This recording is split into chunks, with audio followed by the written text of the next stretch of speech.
Welcome to AIMI Grand Rounds, a monthly seminar series hosted by the Stanford Center for Artificial Intelligence in Medicine and Imaging, AIMI, which takes place on the fourth Tuesday of every month. My name is Ehsan Adeli, an assistant professor of psychiatry and behavioral sciences, and by courtesy of biomedical data science and computer science, I'm hosting today's session.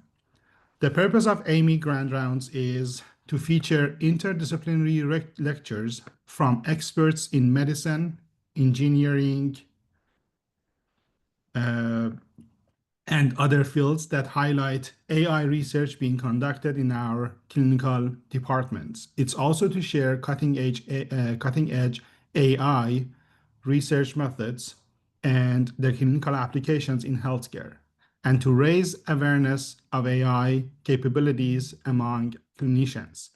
We intend these sessions to bring together our community of clinicians and scientists who are creating new methods for the development, evaluation, and deployment of machine learning systems.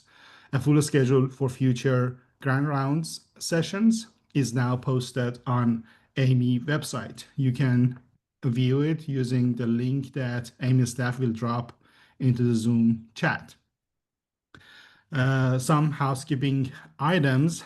To claim CME credits for this session, please text the code provided to the number listed in the chat, or you can follow the detailed instructions you will receive via email after the session. If you have any questions during the talk, please submit the questions using the Q&A function, and I or the speaker will address them at the end of the presentation. I also want to use this opportunity to announce the AIMI Symposium. Next week will be Stanford Health AI Week.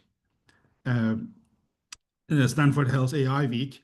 We invite you to join us on Tuesday, June 3, for the 6th annual AIMI Symposium, on Wednesday, June 4th, for the inaugural AIMI Pediatrics Symposium.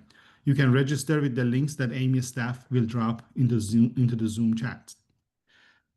All right, so let's get to the session, and let me introduce Dr. Killian Pohl. Dr. Pohl is a professor of psychiatry and behavioral sciences, and by courtesy of electrical engineering, and the director of the Computational Neuroscience Lab, or the CNS Lab, at Stanford University. The focus of his lab is to advance computational neuroscience in identifying biomedical phenotypes that enhance personalized medicine toward the diagnosis and prevention of psychiatric disorders from childhood to old age.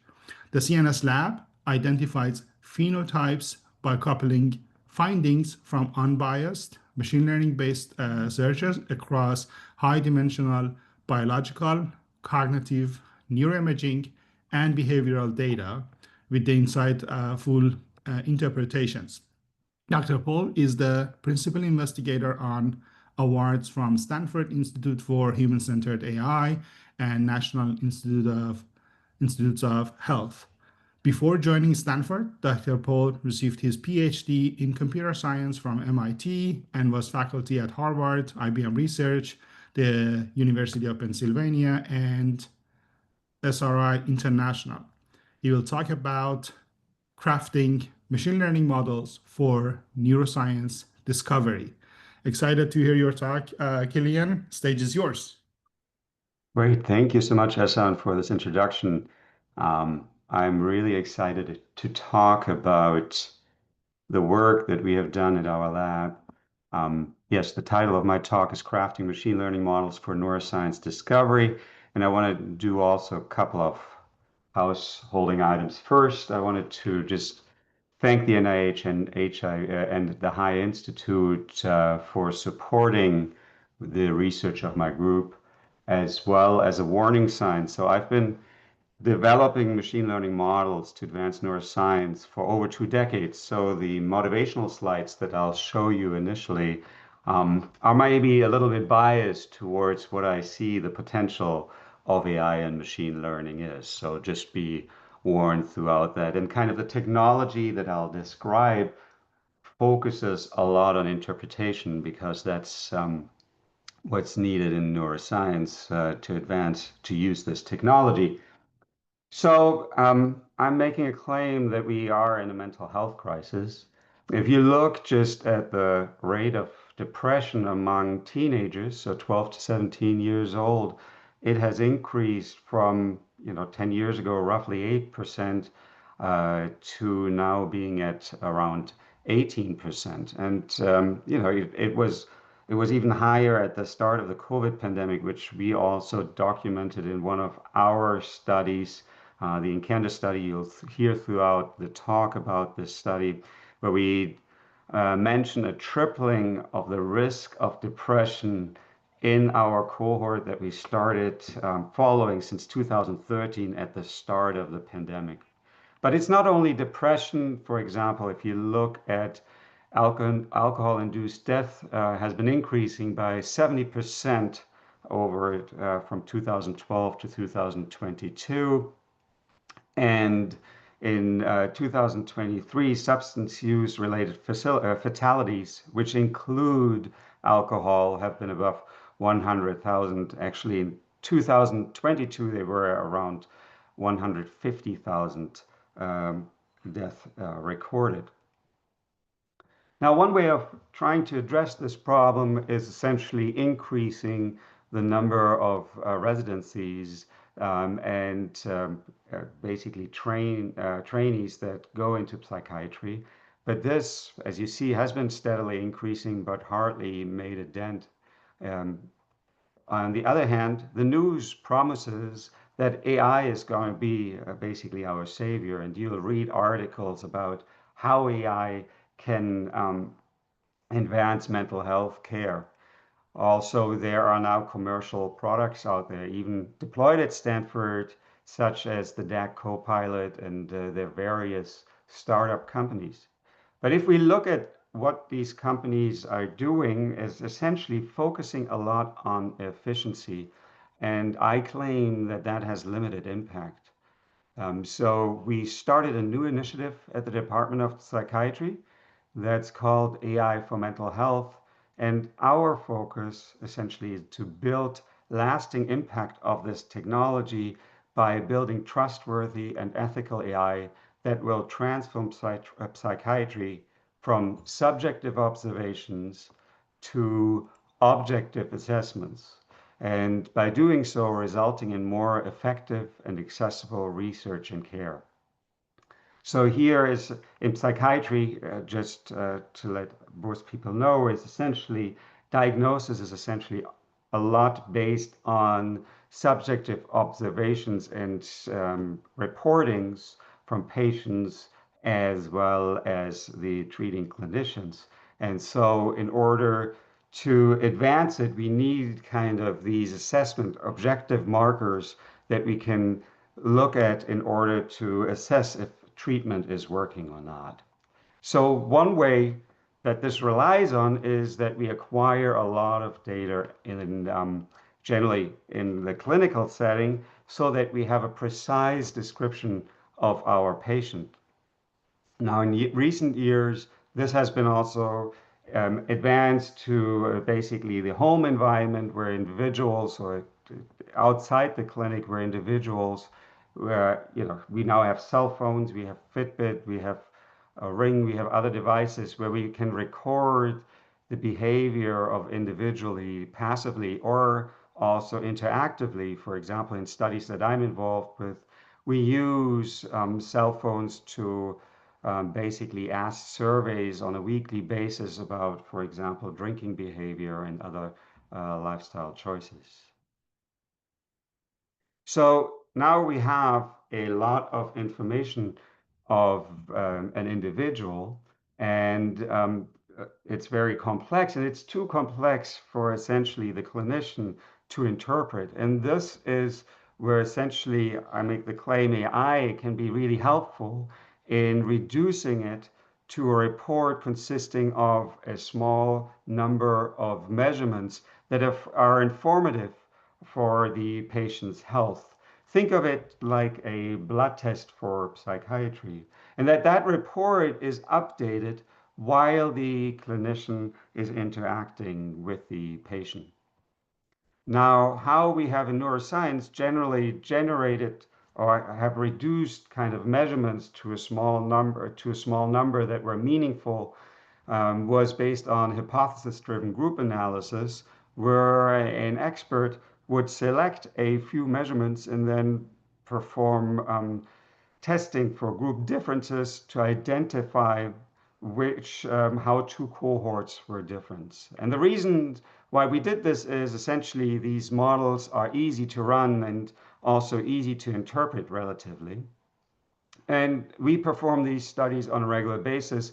Here, for example, at JAMA Psychiatry in 2021, where we were the first ones to report on the direct in vivo evidence of disruption due to alcohol in white matter microstructural development during adolescence.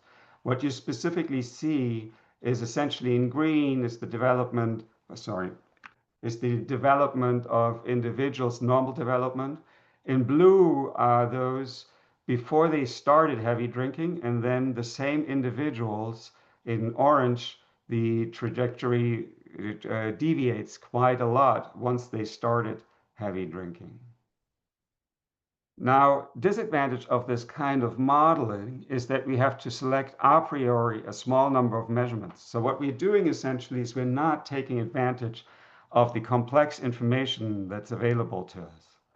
And it's mostly confined to univariate analysis, meaning we look at each measurement essentially separately, which kind of goes counterintuitive about many psychiatric diseases, which seem to be defined by a complex interplay of various types of measurements, behaviors, and environmental factors. And lastly, we only can make inference about population level differences. So here the problem is that many of those group differences actually do not translate to individuals, which has been reported by many. So machine learning is a possible solution to this problem, as we now can collectively analyze many measurements and train the model to do inference on a subject level about, for example, the individual being a control or labeled with a certain disease. And then we can do post-hoc analysis and interpret which kind of measurements were driving this prediction process. Dr. Adeli, who started this session, was actually published on this topic in 2020 at PAMI, where we are trying to identify pattern distinguishing or showing similarities in the effect of alcohol use disorders of very heavy drinking on the brain, those of HIV and those that have AUD-HIV comorbidity. And what we were able to find with this technology is that the compounding effect of AUD and HIV as the pattern for the comorbid group was the largest. So the most regions were affected and led also to the most accurate prediction, which you can see here on this slide, on this side, about 78%.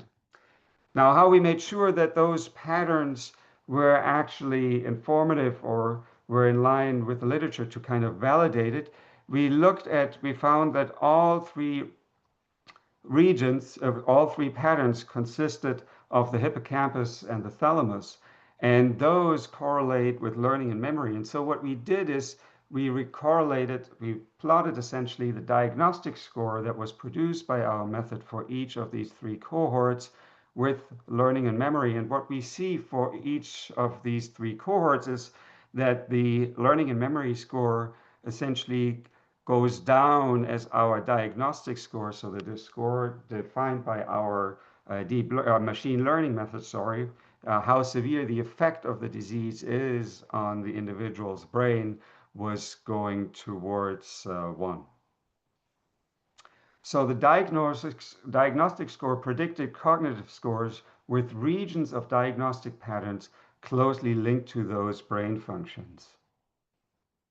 There's another study we just published last year on basically factors impacting forecasting heavy drinking in young adulthood that were acquired during high school. And we were looking specifically at differences between sex and post-high school career path. And here we had we divided the group into 4-year residential colleges and those that did not attend 4-year residential colleges, so military, community colleges, or joined the workforce. And what we see, what is striking about this work, is that the risk factors are quite different. So emotion identification was, for example, a very significant predictor for heavy drinking during 4-year residential colleges, where sexual abuse and physical abuse were for the understudied career paths. We call it understudied, or also NIAAA called it that way, because if you look at the alcohol literature, most studies focusing actually on college students for this age group, because that's where they have where they easily can recruit subjects for their cohorts. So basically what we wanted to point out in this study is that we really need to take a closer look at those that don't go to 4-year residential colleges, because the way that we can do prevention programs, we might have to look out for different factors. Now, the advantages of machine learning methods is essentially that, as I mentioned before, that you can have a multivariate input, and you have subject level inference, but you still need to define kind of the measurements that you want to analyze a priori. And this is where really the advantage of deep learning comes in, which can analyze data in raw format and also do then identify the patterns that are informative for the prediction process on a subject level.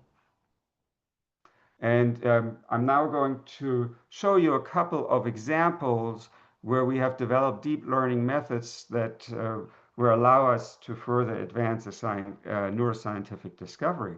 The first one is by Dr. Pashali, where we had tried to predict negative valence in the longitudinal studies that per visit measured 126 measurements covering 8 different categories, such as personality, sleep, and life events. And the model was these were roughly 620 individuals. And so at each visit, we had up to 7 visits.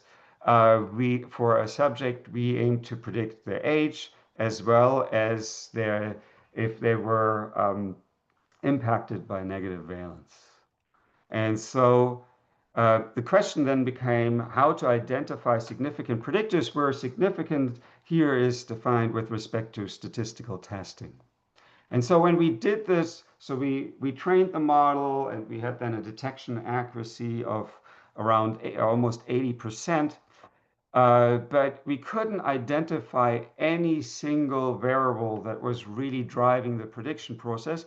And that's very normal if you have larger number of measurements, because essentially what's happening is that the model doesn't depend on just one predictor, but on a range of predictors that are seen as a pattern. So what we did is we first identified important categories. So what we there did is, for example, for sleep, we did a permutation testing to build up a null distribution. We permutated its values and then regenerated detection and computed the accuracy score, and then compared based on that null distribution, if the accuracy that was based on the raw data was there was a significant drop in if that accuracy was basically significant based on this null distribution. And for those that where it was significant, we then ranked the individual measurements via sharp values, for example, and looked at the top measurements performed essentially, looked if there were significant group differences or related to kind of the prediction score of negative valence. In doing so, we were then able to identify for example, that emotional stability, of course, was one of the most important predictors. And what you see here on the x-axis is essentially the prediction score. So the individuals that were more impacted by negative valence, according to our method, also had lower emotional stability. And also life events and sleep were quite important for predicting. But, and so the take home message of this analysis was that we didn't have really enough power to investigate all possible predictors using traditional models, but we could, using essentially the deep learning technology as a way of reducing or identifying those predictors that are really informative for the specific analysis. But when you look at these plots, these are essentially more or less cross-sectional plots, is so we were thinking of how can we really model longitudinal trajectories with these kind of deep learning methods. And Dr. Gonzalez worked on this approach for subtyping alcohol drinking behaviors in adolescents that we'll present at RSA in a month, and it actually was selected. It was one of the 10 articles where they release a media a press release. And essentially, she trained a longitudinal model. It was a long short-term memory network that over 240 measurements now for each individual. In addition to the categories that you saw previously, we now also included imaging measurements, and we wanted to predict the number of drinks based on this data, the number of drinks by the subject in the last months between age 15 and 21. And then we took this model and reduced all these 240 measurements to a point in 2D space that you see essentially here. So each of these points is a visit. And then we could, based on those points, define for a subject these trajectories. And this is how this 2D map looked for the 620 individuals. And what you see here is especially just for right now is that essentially the individuals, the starting point was on this side of the map here or on this side. And then they traversed over to the right-hand side. So generally, in terms of age, they were young. It was always from left to right. But you can see it's a very confusing map. So what we did next is we clustered those tracks into drinking pathways. So those tracks that followed a similar trajectory across this age span were combined together. And then we were able to identify clear groups from no-low drinkers that you see here in green, to introverted and extroverted heavy drinkers, which are what you see over here. And based on those, we could then see, and furthermore, we've confirmed that their drinking behavior was quite different between them. As you see here, these are the extroverted heavy drinkers, the number of drinks per month versus our no-low drinkers are here. Okay, and so then we can look at which factors impact this drinking behavior, and for different groups, basically different factors were important. Yeah, and we could look at what were predictors basically of those groups at age 15s and how did they change over time. A third example is estimating brain age from MRI. So the previous examples that I showed you were based largely on tabular data, and this one actually takes the raw MRI, and what you can see essentially of brain age in this plot here that you see here on the left-hand side, that brain age largely varies with respect to chronological age. And we can also see this here in the display of selected individuals, the brain MRIs of individuals. These are all around 80 years old, but you can see that if you just look here at the ventricles, the age, their brain age seems to be very different. So there's large variation in the aging process, even just within the healthy population. And so we developed a self-supervised learning approach that just took the MRIs of individuals and estimated their brain age based on that. So the estimated brain age on that was based, here is defined in green, and seems to much more closely really reflect the individual's brain age versus their chronological age. So we said that basically we concluded from that that that's a more accurate marker for health conditions of the brain than training it based on chronological age. We were then looking at the age, the speed of brain aging in the AIMI cohort, and saw that, for example, as expected, that the individuals with Alzheimer's disease, that their brain aging process was much accelerated faster than, for example, the mild cognitive impaired group, as well as the control group.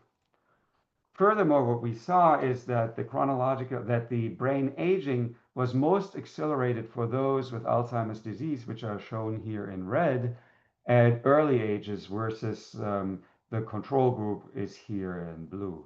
So AD induced faster aging among the younger patients, especially. For alcohol use disorder, it was a little bit different. Their aging speed, again, was significantly higher than for the control group. But here it was that the older cohort, here in red, aged much faster than the younger cohort. Now, if you look at all of these findings are generally findings of machine learning in neuroscience discovery, the impact of machine learning has been quite limited. And it has been quite limited in part because it won't solve the reproducibility crisis. Sorry about that. I believe it's going to make it even worse. And in part, it's going to make it worse because neuroscience, the requirements of neuroscience studies only marginally overlap by default with machine learning tools. And this is kind of the motivation for a lot of the technologies that I've developed with my group over the last 20 years. So one of them is modeling confounders, which is very important for neuroscience studies, but it's largely ignored by the deep learning and the AI community. And we showed that the normal way of regressing out confounders and then performing the analysis is not sufficient always for machine learning models. So we have developed since then a variety of approaches to address this kind of problem. And I want to specifically thank Dr. Zhao and Dr. Adeli for working on this with me. And the last project that we published is actually just coming out at ICML together with Mr. Shah. And it's a very interesting article that you should read. But what I'm reviewing right now is our Nature Communications paper in 2021, kind of the findings that we describe in that article. So in the first example that you see here, in the example that I'm highlighting, it's an HIV cohort and a control cohort. And the problem here is that the confounder is age, where the HIV cohort is significantly younger than our control cohort. And at the same time, we know that HIV induces brain aging, so that age is a confounder in our study. And when we just applied a vanilla convolutional network, as you see here in the upper area, we see that the feature space really clearly defines them the older cohort in a certain part of the feature space and distinct from the younger cohort to some extent. And that was also reported by kind of the our prediction scores where we could see that a lot of the younger HIV cohort here was actually reported as not being impacted by HIV. So, and the HIV features that the regions impacted by HIV, according to our model, included the ventricles and the cerebellum that you see here, which are known to be affected by aging. So when we modeled the confounder, we didn't see this problem in our feature space anymore. The distribution across age was now not clustered for a certain age range anymore. And now our method showed that impacted regions included the precentral and the postcentral gyra, which are known to be affected in HIV patients. Another problem or requirement is, for example, longitudinal consistency. And here I'm going to highlight the work of the graduate student. She was graduating last year, but she has now her doctor, Dr. Young, where we looked at individuals trying to predict the age of individuals that we're trying to predict the drinking behavior of individuals based on their MRIs between age 15 and 20. And we first used a deep learning approach, just again, a vanilla convolutional network that where we tried to predict were they heavy drinkers or not. And when we did this, you see that the algorithm assigns very different scores if he looks at each visit individually.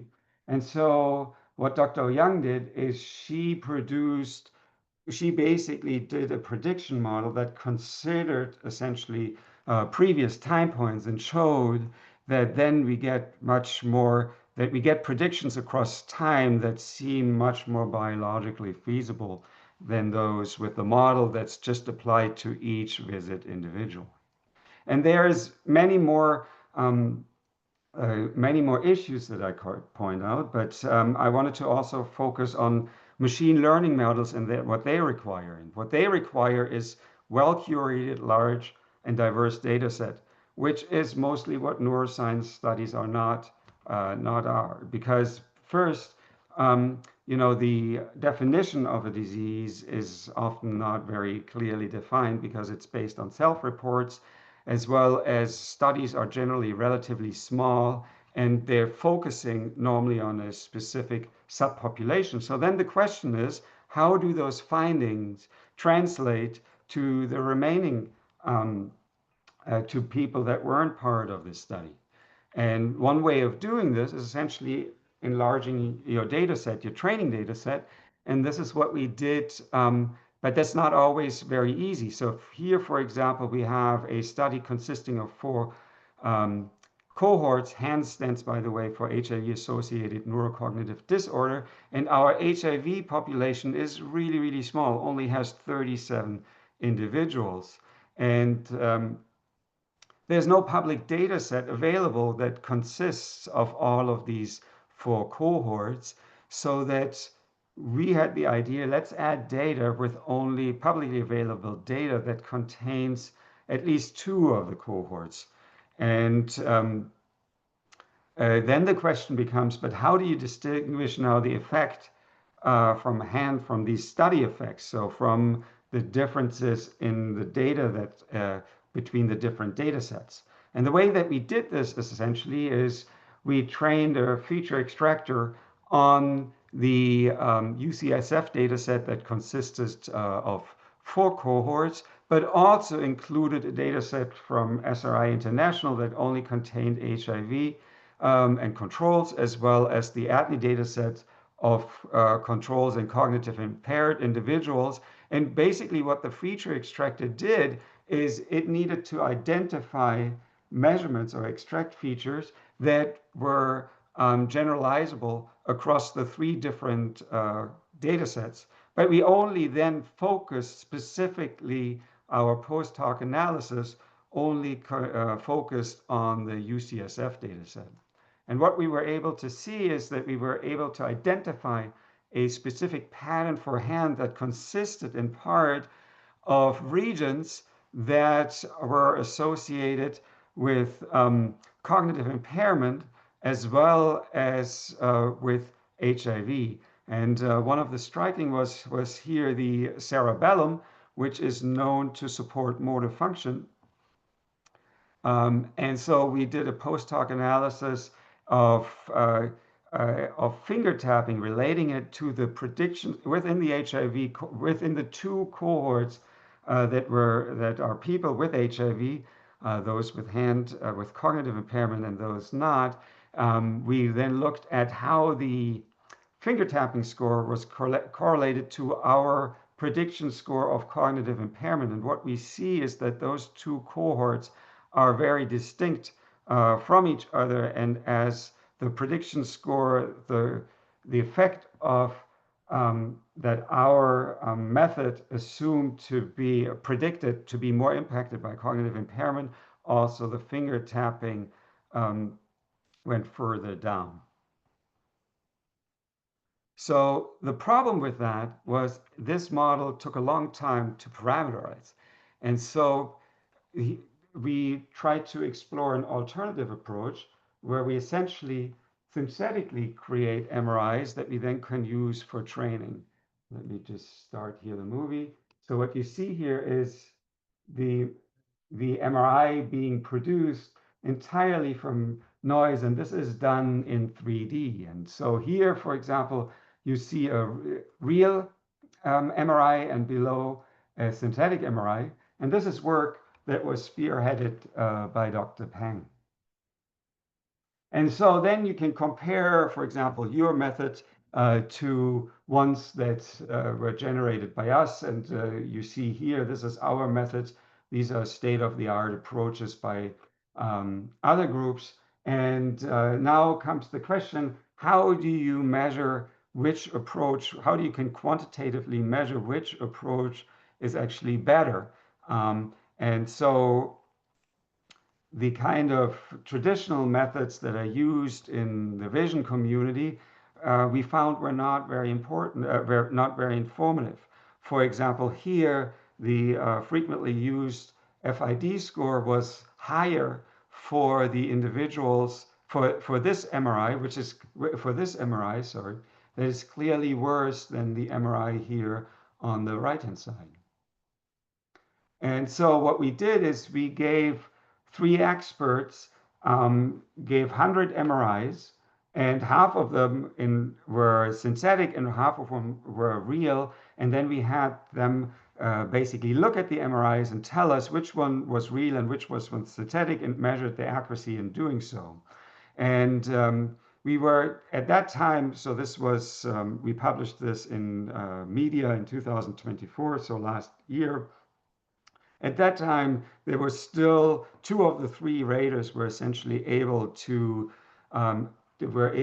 identify which ones were raw and which ones were original MRIs versus synthetic MRIs, were with accuracy around 75% more or less. But since then, and we haven't published those findings yet, but since then we have a new method where the experts are not able to differentiate the real from synthetic MRIs anymore. And the other thing so that we did is we defined the term to measure anatomical plausibility.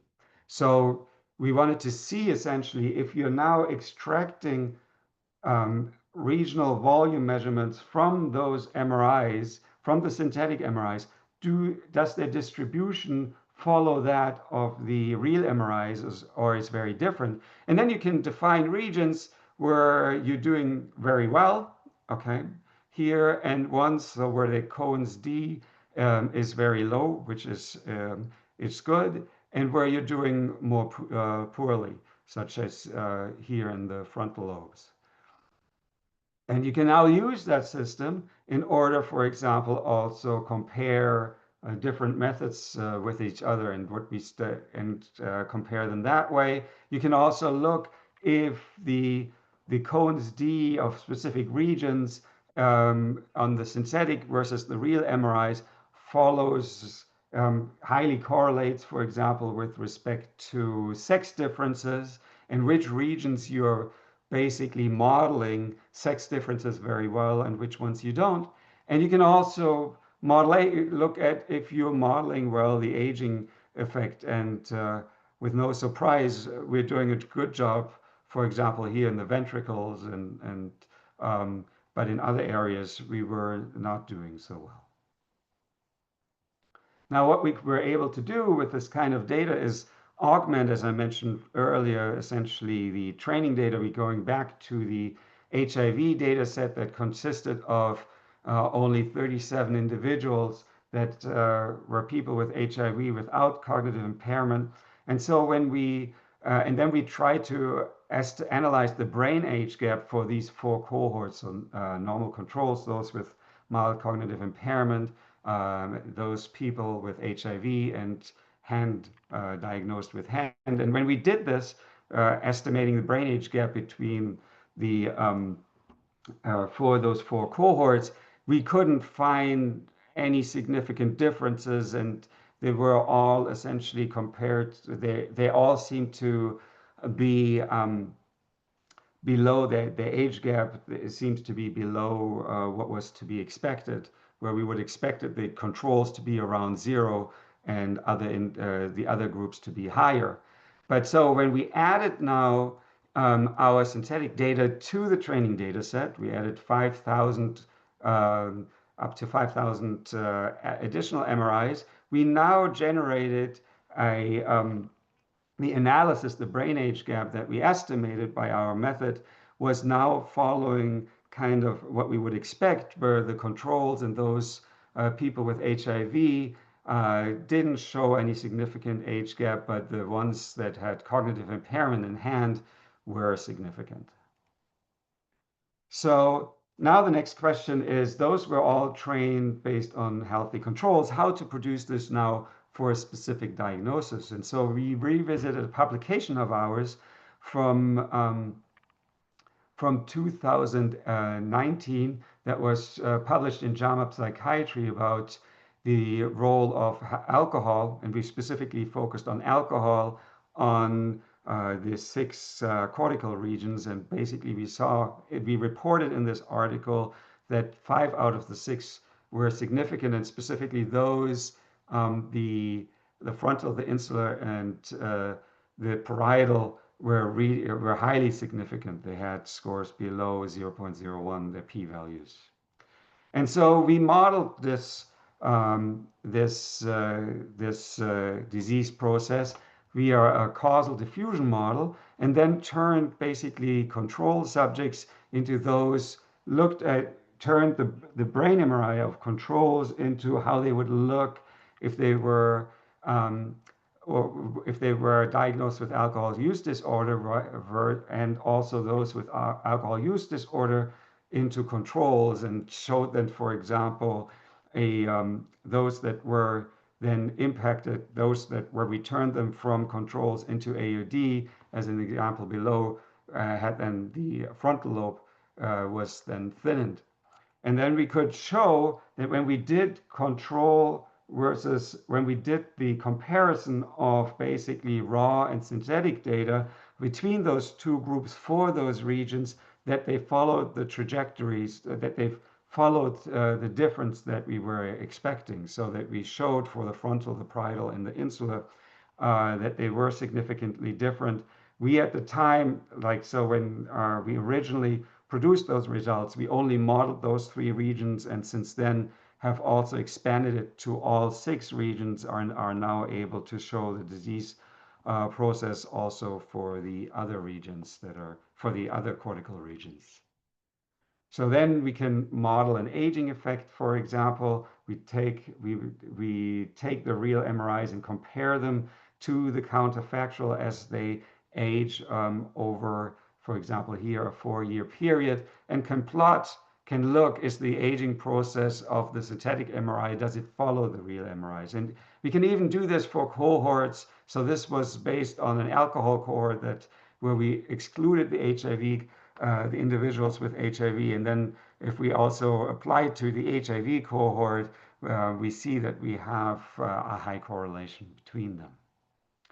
But now, not everything is solved with this, because what we see a lot, and this was reported originally in 2018 by Dr. Varou, and an article in Neuroimaging it's a very interesting read. They showed essentially, or he showed that for different diseases, what we generally see with these machine and deep learning methods is this, the number of samples, the smaller the number of samples, the higher the accuracy reported in those studies. And it's true across various diseases. And we actually are just writing up a review paper on alcohol use disorder where we are replicating this finding with respect to AUD.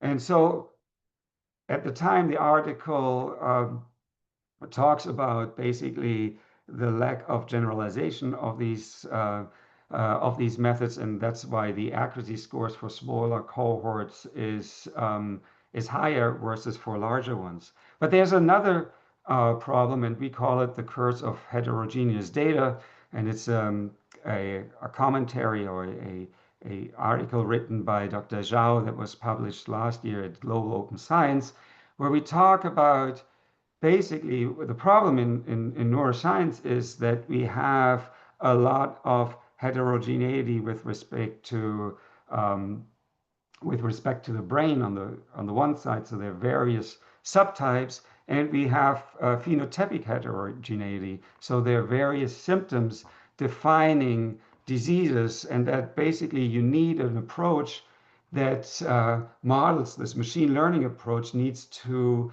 model the heterogeneity across these subtypes with the heterogeneity across symptoms, and that most machine learning algorithms are intrinsically homogeneous. So what that means is that they work, for example, for 60% of the population really well, or for 80%, but not necessarily for 20%, and that those 20% essentially are to some degree ignored in the machine learning world, because we are looking mostly at the overall accuracy. So I hope I made a good pitch to how we can use essentially AI to extract meaningful measurements from the complex data that is acquired. And also wanted to point out, that and that's kind of the goal of AI for mental health. We have a website where you can look up kind of events and latest findings. And I wanted to just advertise our event tomorrow, where also Dr. Idali is one of the 3 speakers at this event, where they talk about the transforming of mental health research with AI. It's an in-person meeting at the Allway building. Would be great if you come by. And wanted to thank the group that is closely collaborating currently with me. So thank you so much, and I'm now open for questions. Thank you very much, Killian, for the great talk. I would like to remind everyone, if you have any questions, please type them in the Q&A function of the Zoom webinar. We already have 3 questions, although I have a few questions myself. Let's start with the questions from the audience. So around the beginning of the talk, Killian Daniel wrote, wondering if it will be possible to use the health records of the deceased to train AI models specifically for medicine. Those data silos must be incredibly large. Wondering if this idea is being considered or implemented yet. Yes, there to say shortly, the answer is yes, and that's exactly one of the resources available. Um, the reason where it gets yeah, so the answer is yes, and other people also here at Stanford work explicitly on aiming to create large data sets based on that. Uh, Thank you, Killian. And then the second question from Amina is, I think, around the alcohol study and the results that you've presented in the middle of your talk. And the question is, so the conclusion is that people should stop drinking alcohol. If they did, most of these issues would be solved. Should we invest more in making people aware of the harm of alcohol instead of advising them to only reduce consumption, which doesn't work? Yeah, the whole so the whole problem the question is so partly saying to people stop drinking alcohol doesn't work because we know in our families or extended friends circles that there are some individuals that drink their brain out, for example, during college, and they're fine afterwards. And then there are others who fall off the wagon. And they become they become individuals with alcohol use disorder. And the question is why? So just telling people not to drink is not very useful because people say, well, it's not affecting me, it's not impacting me. And so the question is why is it that some people do drink heavy, have a heavy alcohol consumption, and can we show essentially um, what the impact is on the brain, on their on their performance in general, and can we can we therefore basically show them, for example, with these models that we have of creating their synthetic brains, is saying, hey, if you keep on drinking alcohol in this fashion, you're very likely maybe not become an alcoholic, but you have high risk of depression, you have high risk of sleep problems. There are all these other factors that are influencing people's health that they're not necessarily aware, and hope that prevention works better that way. Does that answer your question? Thank you, Killian. I'm hoping yes. But let me move on to the next question, which is written by Tazin Rahman. Uh, They're saying, thank you so much, Dr. Pohl, for the insightful talk. I'm curious to know about diversity of the data. I Mhm. believe the data is hard to get since medical data is not publicly available. Are these models tested largely based on US specific data, or it included data from other regions as well? Thanks again. Yeah, so the results that I showed you were entirely NIH-funded studies that confined essentially to the US. Um, One of the larger ones, I don't think that I included those results here, is we have performed analysis on the ABCD cohort, where we had roughly at the time 8,000 MRIs that we were analyzing. But the most results that I showed here were from in Canada, which was they recruited 830 individuals across 5 sites in the United States. So it's just US centric, yes. Thank you. And maybe are there any ways that you can think of incorporating results or analysis or even test the generalizability of the algorithms in other cohorts, maybe out of US data resources, if there are any? Yeah, so I mean, the UK Biobank has a very large, that's basically the largest imaging, the largest MRI study that I'm aware of. So they have 50,000 individuals. But for example, with respect, it's not an easy task because, for example, when we're thinking about alcohol drinking, there are then policy changes where the drinking behavior, for example, young adults is very different. the difference in genetic factors, all kinds of various differences that you have to account for. There's also the Enigma study that says, well, we're going to sample across the entire world and trying to produce the largest data set possible and look at findings there. So yeah, there are various studies throughout the world that one could compare those findings with, yes, and that's one of our. Amazing. We have another question from Brian, where he says, I may have missed this, but how do you handle representation of rare diseases? How do you handle representation of rare diseases? So I, yes, so one of my possible hopeful solution is the creating of these synthetic MRIs. But I specifically so far haven't worked on rare diseases. But it also depends kind of on the models that you're using. So there are various machine learning models that require larger training sets. So if you think of the latest deep learning approaches, um, that is that have many parameters to be trained over, so they need in general larger data sets, where more the traditional machine learning approaches that were developed 30 years ago can also handle smaller data sets, and can also then be used for rare diseases.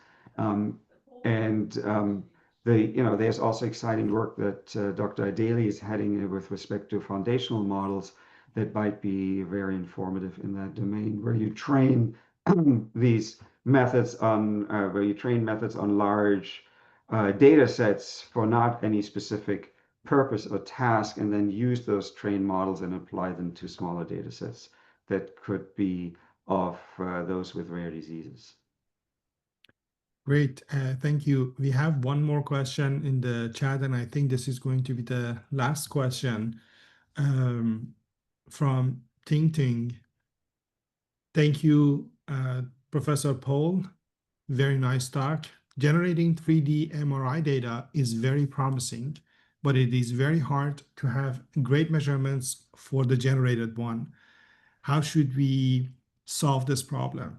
Another question is that 3D medical images are volumetric and often large. Generating the data may require large computational cost. Is there a method that handles this problem? Just to summarize, the first part of the question is talking about the measurements for analyzing the Mhm. generated images, and the second part is talking about computational costs. So the computational cost, that's why I'm thinking high, because they have been very, very generous with giving me Google Clouds credits. So my group, for example, for these results that you saw with generating the synthetic MRIs, they spend around 75 to $100,000 just on that single model to train them. So it's currently still very expensive, but yes, but hopefully in the future, the cost is going down. With respect to the other question on how to measure kind of the accuracy of these MRIs, my point is that it depends what we want to get out of the MRI. So for the structural MRIs that we produce, we want to extract volume scores often out of them to perform ROI-based analyses. And so that's where we look at is the distribution that we generate from the volume scores of the synthetic MRIs. Does it relate to the real MRIs? How well does it relate? If it relates really well, we're doing a great job, and otherwise we're not doing such a good job. I know we are almost at time, so I'm keeping the answer a little bit shorter. Amazing. Yes, Killian, thank you. Actually, there are more questions coming in, but unfortunately, we are almost at the top of the hour and we have to end the webinar. So here I would like to thank you for joining us for today's AIMI Grand Rounds, and many thanks, Killian, for the great talk. As a reminder, to claim CME credit, please remember to text the code provided earlier to the number in the Zoom chat, or follow instructions in the email you will receive right after the session, and also you see the details on screen. Thank you again for being with us today, and we look forward to seeing you at the AIMI Symposium next week. Thank you. Thank you so much.